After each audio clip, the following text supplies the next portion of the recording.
In this video, we're going to look at two different things. Well, they're connected, but they involve two different things. One of them is cross-multiplying, and then applying the cross-multiplying to measurements. So let's just look at what is called cross-multiplying, or some people call it cross-multiply and divide. It doesn't really make any difference how you actually look at it. It's all the same thing. So cross-multiplying or cross-multiplying dividing is one of the most simple, commonly used thing there is in math for lots of different things. And it's all about just ratios and making equal ratios for fractions, that kind of stuff. You've done this type of thing before in previous series, but it's just a little bit of review. So a really common thing to have is maybe you have something like 3 over 5 is the same as something over 20. And this is where cross-multiplying kicks in, or cross-multiplying and dividing. Now, there's different ways people look at it. Some people look at it in terms of just cross-multiplying, where these two numbers have to multiply to give you the same product as those two numbers, and that's why it's called cross-multiplying. So basically, 3 times 20 has to give you the same thing as 5 times what you don't know. Well, 3 times 20 is 60. And if you look at what could possibly give you 60, well, 60 divided by 5 is going to be 12. So this would have to be 12. So 3 times 20 is 60, 5 times 12 is 60, so this number up here has to be 12. The other way to look at it is to do the cross-multiplying divide way. So 3 over 5 equals something over 20. And it's called cross-multiply and divide because you cross-multiply, so you take the two numbers which are across and you multiply them, and then you divide by whatever's left, and that will give you whatever you're missing. So that's why it's called cross-multiply and divide. So if you looked at it that way, when you cross-multiply, that would be 3 times 20, which gives us 60, and then we divide by whatever number's left, so 60 divided by 5, which of course gives us 12. It's the same answer, so it doesn't really matter which way you look at it, it's the same thing. And it doesn't make any difference which one's blank, it makes no difference what the numbers are, it really doesn't matter. So if we had 12.7 divided by 58.2 is the same as 114 divided by whatever we don't know, we can still do the exact same thing to figure it out. So with this one, we've got some pretty crazy numbers going on, but between the two methods, I prefer to cross-multiply and divide. I just find it easier. So the first thing I would do is I would cross-multiply, so these are the two numbers which are across from each other.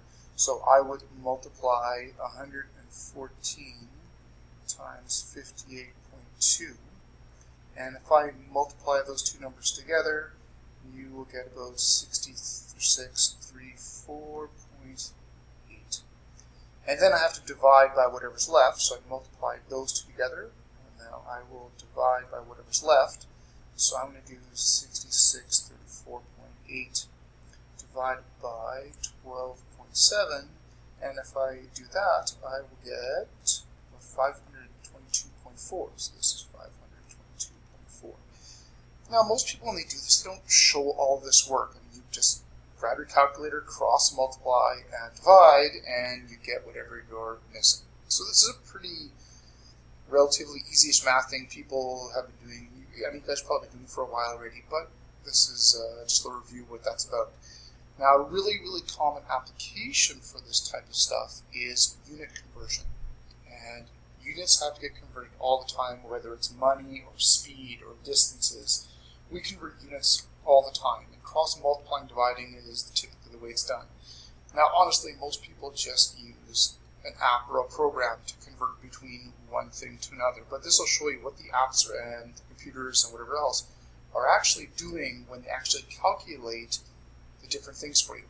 So let's take something really, really, really simple. Suppose you've got 1 inch and you want to convert that to something else. Well, some people just know that 1 inch is 2.54 centimeters. I mean, that's just the conversion between the two. 2.54 centimeters will fit into an inch.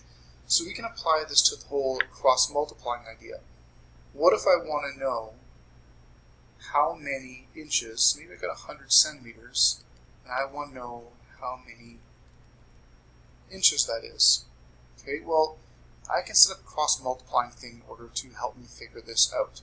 So what I would do, and this is the way I like to set up, is I know that 1 inch is equal to 2.54 centimeters. And I wrote my equal sign a little bit lower on purpose because I'm going to actually turn these guys into fractions. Now, I like to keep my inches together and my centimeters together. So I got 1 inch is 2.54 centimeters, and I want to know how many inches would make 100. Now this is my setup for my cross multiplying and dividing. So now all I have to do is cross multiply these two and divide these two, and it'll give me my answer. So if I cross multiply and divide, I'll do 1 times 100, which of course is 100, and I'll divide that by 2.54, and that tells me there are approximately 39.4 inches in 100 centimeters. So this would be this answer, 39.4. So that's basically how this sort of works. I like to set up fractions or two fractions, equate them, and cross multiplying and dividing in order to figure it out. Okay, so let's take something else. Okay, maybe you're on a road trip somewhere, not going too far away, maybe just going to the States or something like that. And of course in the States they use miles per hour while we use kilometers per hour. And the traffic sign, says the speed limit is 75 miles per hour is the speed limit, and you want to know how many kilometers per hour that is. Well, we can set up a cross multiplying and dividing to figure that out. Now, again, you sort of have to know a little bit of how these things can actually connect to each other, but 100 kilometers per hour is the same as 62.5 miles per hour. So I'm going to use those to set up a fraction. This is what I'm looking for, and here's my 75 miles per hour. And what I can do is then I can just cross multiply in order to figure it out what it's going to be. Well, if 62 is equal to 100 kilometers an hour, obviously 75 is going to be more than 100 kilometers an hour, and I can cross multiply and divide to figure it out. So I would just do the 100 times the 75, which is 7,500, and then I will divide that answer by the 62.5 above it, and I get an answer of 120. So this would be approximately 120 kilometers an hour. So basic cross multiplying.